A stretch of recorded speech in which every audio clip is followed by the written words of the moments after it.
Hey everyone, it's been over 2 minutes, and along with most other women, I haven't been raped yet. Hi, I'm Diana Davison, and today I want to focus on false rape prevention. Specifically, I want to address why so many false accusations are ending up in court. Police are being bullied into abandoning investigation and assuring the public that they automatically believe complainants. It's not okay to abandon police investigation into sexual assault complaints, merely to increase how many charges are laid. One of the things we're told to not talk about is what it actually means to send a man to jail. Apparently, talking about the seriousness of the allegation will have a chilling effect on increasing the number of complaints. I want to make something very clear here. It's bloody important. Being locked in a jail cell is a brutal experience. Being labeled a rapist is a brutal experience. Just preparing for trial is terrifying. I work with the falsely accused to help them prepare their defense material and help them cope with their depression and stress. Lives are being destroyed. Even if they're acquitted, the trauma is near debilitating for these men. Only assholes and ideologues could think this isn't important to understand.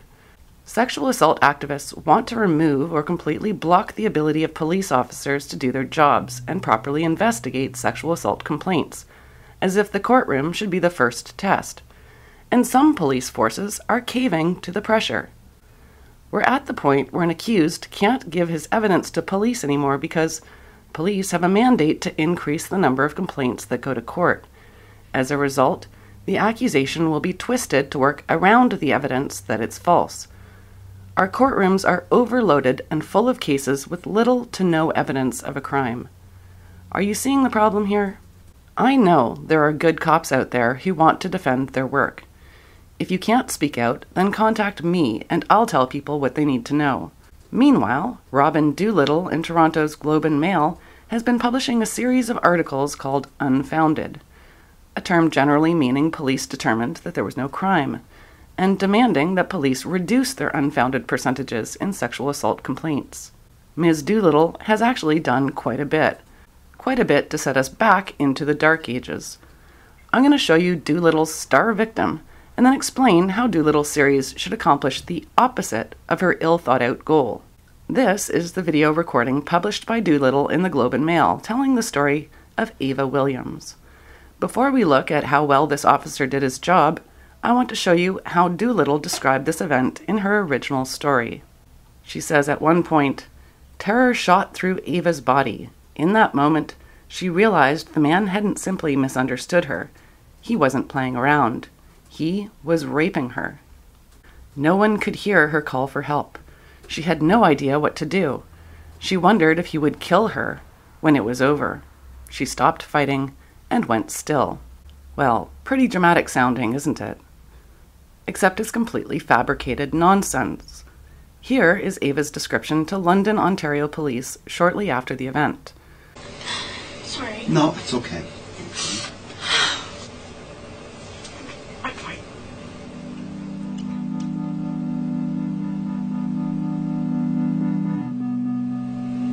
Take as much time as you want, okay? You're the only case that I'm working on today, okay? Okay, starts out well. He seems compassionate and comforting. Okay, so, we had got tickets to this keg party. So you know, this woman's drinking vodka and diet lemonade. Hey, don't judge her. On her way to a keg party. They were playing flip cup. I'm sorry, I'm just trying to, I'm saying everything as it comes out. That was flip cups. Basically, dumb chicks watching boys playing drinking games and giggling. You know how the scene works. And this is where it starts to get really, like I black out. I don't remember. Uh-oh, she doesn't remember. How's she gonna report a crime? I was outside with some guy, and we were making out, like that was consensual. And then, I don't remember much, but I remember being on the ground. He was over top of me. My clothes were off. I kept saying, like, you're hurting me. Like, stop, you're hurting me. That's a rather convenient memory. The next thing I know is there's a bunch of people with camera phones taking pictures. I don't know what they're doing, and they're saying things. And, like,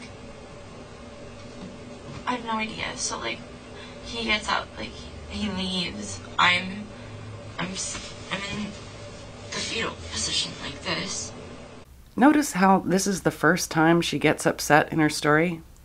Well, the officer notices too, and as soon as she gets past the bystanders with cameras, she calms down again. If you don't recall so much of what's occurring when you're outside, how do you recall the fact that you told him no? Well, maybe I wasn't clear. Yeah, I wasn't really clear in what I was saying, how it's like I blacked out and then I came to my senses. And then I remember saying no, like you're hurting me, no. And then I remember people taking pictures. So you black out, you don't remember anything, but then you suddenly come to and you're able to tell him to stop it. No, you don't want this to occur. Yeah.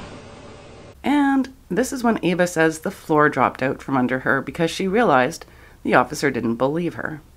Well, the floor dropped out all right, and not just because of her convenient memory.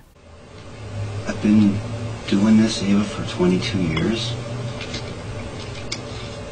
Sometimes in sexual assaults, things happen, they need to get reported. Okay, they need to be investigated. But sometimes what actually occurred and what got reported sometimes gets blurred a little bit. And even when you're telling me this, you're able to tell me, despite going through quite a night, keeping your composure,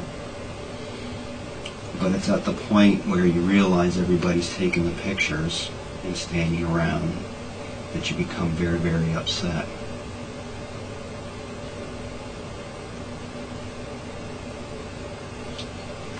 Which leads me to wonder, was it consensual up until that point? And it's not so much the sex that's the issue here.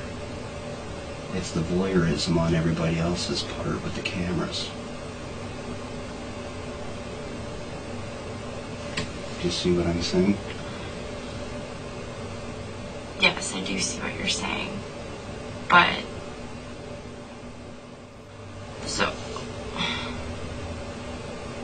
So why are you saying these things? Or like, do you not believe me, or are you just trying to straighten things out? I need to clarify some things. Yeah. Important factors such as what was said between you and this guy, how you got outside, how your clothes were removed, all of that's blacked out, and then suddenly you recall telling him to stop it. Whether people are intoxicated or whether it's drugs or whether it's a combination of both, it's not a sudden loss of memory and then a sudden regaining of the memory. It's a gradual, and it's a gradual. Now, the Globe offered up a so-called expert here saying that this cop is wrong and that memory doesn't work like that. We're told that women snap back to consciousness when they're in danger, except that would have included when her clothes were being taken off, wouldn't it? I know you're saying that me not remembering, but I don't remember. Okay. I remember telling him like that he was hurting me and to stop. Okay. So what does a cop do when the woman says she can't remember?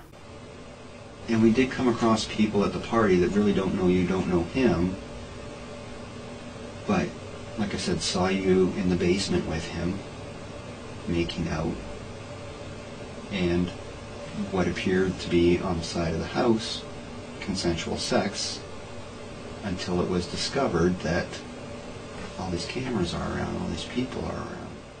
Aha! So he talked to a number of other witnesses who do remember. He's not just judging her statement, he's actually done some investigation. I want you to note something right now. This accurate description, Ava's having sex at the side of the house and there were people all around who could see it. Now let's look again at what Robin Doolittle wrote. Remember this? Apparently she couldn't scream for help because there was nobody around. Complete fabrication. Is it possible, given the scenario, that it started off consensual? It is possible. Okay. I don't know, but I will give you that it is possible from what you're telling me and what I'm hearing. I'm just going to play the rest for you so that you can see how this cop was really nice after this. He didn't call her a liar. He didn't threaten to charge her with mischief. He didn't even threaten to charge her with having sex in a public place. He just gives her some time to gather her things and go home.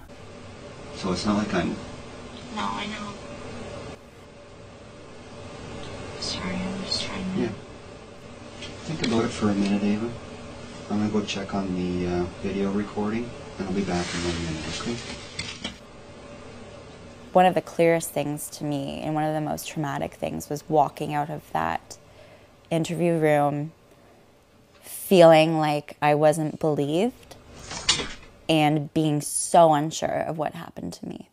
Ava wasn't believed because the cop was good at his job.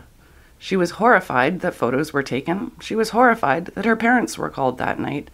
To this day, she's maintaining that she was raped so that she doesn't have to admit she got drunk and did something really stupid at a keg party. 6 years this woman has been stuck in her own lie. And Robin Doolittle is enabling her delusion.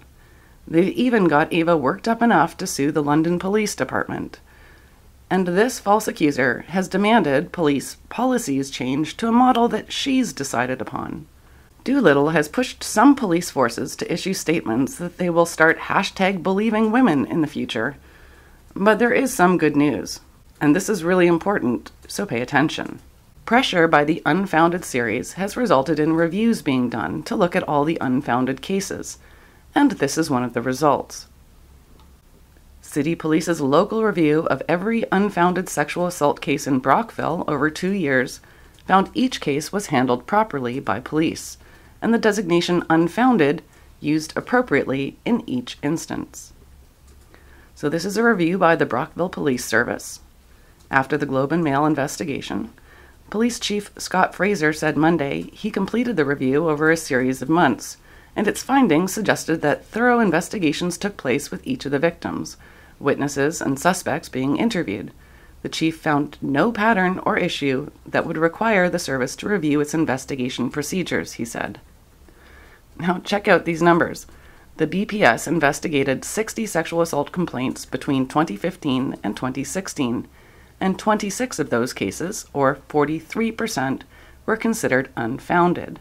Goes on to say, in reviewing unfounded incidents, it was determined that those incidents were exactly that, unfounded, he wrote in the report. So, Brockville results tell us that at least 43% of sexual assault complaints were false. That's a proper percentage, and police know it. But except for places like Brockville, they're silent. Police know the truth. Why aren't they saying anything? I want you to look at the unfounded rates properly. Look at them and try #BelievePolice instead. These numbers actually tell us how many police forces are being allowed to do their jobs. Unsurprisingly, bigger cities with more pressure from the activists are unfounding the lowest percentages. This is terrible. Let the police do their jobs. Innocent men are having their lives destroyed, and police are letting it happen. I've gotten a number of messages from lawyers and police telling me that I'm right. If you, the police, can't speak out without losing your job, then email me and I'll say it for you. I'm calling on all honest police officers right now to contact me and let me be your voice. I will grant you anonymity. We have to put an end to this abuse of our police and the destruction of innocent lives by outrageous, illiberal sociopaths who don't care when innocent men go to jail.